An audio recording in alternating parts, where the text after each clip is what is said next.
ಏಕದಂತನ ವೇಗಕ್ಕೆ ಕತೆ ಹೇಳಿದ ವ್ಯಾಸ. ಮಹಾಭಾರತ ಯುದ್ಧ ಮುಗಿದ ನಂತರ ವೇದವ್ಯಾಸರು ತಮ್ಮ ಅಗಾಧ ತಪಸ್ಸಿನ ಶಕ್ತಿಯ ಫಲದಿಂದ ಮೊಮ್ಮಕ್ಕಳ ಕಾಲಾನಂತರವೂ ಆರೋಗ್ಯವಂತರಾಗಿ ಹಿಮಾಲಯದ ತಪ್ಪಲಿನಲ್ಲಿ ವಾಸಿಸುತ್ತಿದ್ದರು.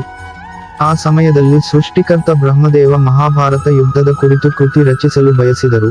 ಈ ಶ್ರೇಷ್ಠ ಕೃತಿ ಬರೆಯಲು ಆ ಮಹಾಯುದ್ಧದ ಪ್ರತ್ಯಕ್ಷದರ್ಶಿ ಮತ್ತು ಅಲ್ಲಿ ಬರುವ ಪ್ರತಿ ಪಾತ್ರವನ್ನು ಹತ್ತಿರದಿಂದ ನೋಡಿರುವ ವೇದವ್ಯಾಸರಿಗಿಂತ ಶಕ್ತ ವ್ಯಕ್ತಿ ಇನ್ನೊಬ್ಬರಿಲ್ಲ ಎಂದು ಅರಿತ ಅವರು ವೇದವ್ಯಾಸರ ಎದುರು ಪ್ರತ್ಯಕ್ಷರಾಗಿ ಕೃತಿ ರಚಿಸಲು ಕೇಳಿದರು.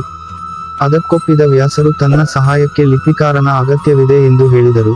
ಅದಕ್ಕೆ ಬ್ರಹ್ಮದೇವ ಈ ಕೆಲಸಕ್ಕೆ ಪ್ರಥಮ ಪೂಜಿತ ಗಣಪತಿಯೇ ಯೋಗ್ಯನೆಂದು ತಿಳಿಸಿದರು. ಆಗ ವ್ಯಾಸರು ತಮ್ಮ ಕೃತಿ ರಚನೆಯ ಕೆಲಸಕ್ಕೆ ನೆರವಾಗುವಂತೆ ಗಣಪತಿಯನ್ನು ಕೋರಿ ಮತ್ತೆ ತಪಸ್ಸಿಗೆ ಕುಳಿತರು.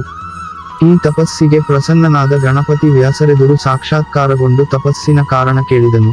ಆಗ ವ್ಯಾಸರು ಬ್ರಹ್ಮದೇವರಿಂದ ನಿವೇದನೆಗೊಳಗಾದ ಕಾರ್ಯವನ್ನು ತಿಳಿಸಿ ಅದಕ್ಕೆ ಸಹಾಯ ಮಾಡುವಂತೆ ಕೋರಿದರು. ಇಂತಹ ಅದ್ಭುತ ಕೃತಿ ರಚಿಸುವ ಶಕ್ತಿ ವೇದವ್ಯಾಸರಿಗಿದೆ ಎಂದು ಗಣಪತಿಗೆ ತಿಳಿದಿದ್ದರೂ ಅವರನ್ನು ಪರೀಕ್ಷಿಸುವ ಸಲುವಾಗಿ ಆತ ಒಂದು ಷರತ್ತು ವಿಧಿಸಿ, ವ್ಯಾಸರು ಯಾವುದೇ ಕಾರಣಕ್ಕೂ ಕತೆ ಹೇಳುವುದನ್ನು ಮಧ್ಯದಲ್ಲಿ ನಿಲ್ಲಿಸಬಾರದು.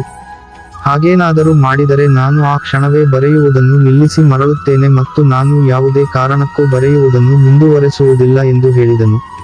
ವ್ಯಾಸರಿಗೆ ತಮ್ಮ ಶಕ್ತಿಯ ಅರಿವಿದ್ದರೂ ಗಣಪತಿಯ ವೇಗಕ್ಕೆ ಕತೆ ಹೇಳಲು ಸಾಧ್ಯನಾ ಎಂಬ ಸಂಶಯ ಮೂಡಿ ಅದಕ್ಕೊಂದು ಉಪಾಯ ಹೂಡುತ್ತಾರೆ. ಅದರಂತೆ ಅವರು ಗಣಪತಿಗೆ, ನಾನು ಹೇಳುವ ಕಥೆಯನ್ನು ಅರ್ಥ ಮಾಡಿಕೊಳ್ಳದೆ ನೀನು ಬರೆಯುವಂತಿಲ್ಲ ಎಂದಾಗ ಆತ ಅದಕ್ಕೆ ಒಪ್ಪಿದನು. ಅದರಂತೆ ಒಂದು ಶುಭ ಮುಹೂರ್ತದಲ್ಲಿ ಮಹಾಭಾರತದ ಕೃತಿ ರಚಿಸಲು ಕುಳಿತ ಲಿಪಿಕಾರ ಗಣಪತಿಗೆ ವಂದಿಸಿ ವ್ಯಾಸರು ಕತೆ ಹೇಳಲು ಶುರು ಮಾಡಿದನು. ಅವರು ಹೇಳಿದ್ದನ್ನೆಲ್ಲ ಶ್ರದ್ಧೆಯಿಂದ ಕೇಳಿಸಿಕೊಂಡು ಗಣಪತಿ ಬರೆಯತೊಡಗಿದನು. ವ್ಯಾಸರು ತಮ್ಮ ಉಪಾಯದಂತೆ ತಮಗೆ ಕ್ಷಣಿಕ ವಿಶ್ರಾಂತಿ ಬೇಕೆನಿಸಿದಾಗ ಕ್ಲಿಷ್ಟಕರವಾಗಿರುವ ಮತ್ತು ಯೋಚನೆಗೆ ಒರೆ ಹಚ್ಚುವಂತಹ ವಾಕ್ಯಗಳನ್ನು ಹೇಳಿ ಅದನ್ನು ಗಣಪತಿ ಅರ್ಥೈಸಿಕೊಳ್ಳಲು ತೆಗೆದುಕೊಳ್ಳುವ ಸಮಯದಲ್ಲಿ ವಿಶ್ರಾಂತಿ ಪಡೆದು ಮತ್ತೆ ಕತೆ ಹೇಳುವುದನ್ನು ಮುಂದುವರೆಸಿದರು.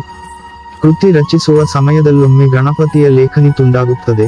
ಆಗ ಬರವಣಿಗೆಯನ್ನು ನಿಲ್ಲಿಸುವುದಿಲ್ಲ ಎಂಬ ಮಾತಿನಂತೆ ನಡೆದುಕೊಳ್ಳುವ ಸಲುವಾಗಿ ಗಣಪತಿ ತನ್ನ ದಂತವನ್ನೇ ಮುರಿದು ಕೃತಿ ರಚನೆಯನ್ನು ಮುಂದುವರೆಸಿದನು. ಹೀಗೆ ವರ್ಷಗಟ್ಟಲೆ ವ್ಯಾಸರು ಕತೆ ಹೇಳುವುದು ಮತ್ತು ಗಣಪತಿ ಬರೆಯುವುದು ಮುಂದುವರೆದು ಶ್ರೇಷ್ಠ ಕೃತಿಯೊಂದು ರಚನೆಯಾಗುತ್ತದೆ. ಅದೇ ಶ್ರೇಷ್ಠ ಮಹಾಭಾರತ ಕೃತಿ. ಧನ್ಯವಾದಗಳು. ಮುಂದಿನ ವಿಚಾರದೊಂದಿಗೆ ಮತ್ತೆ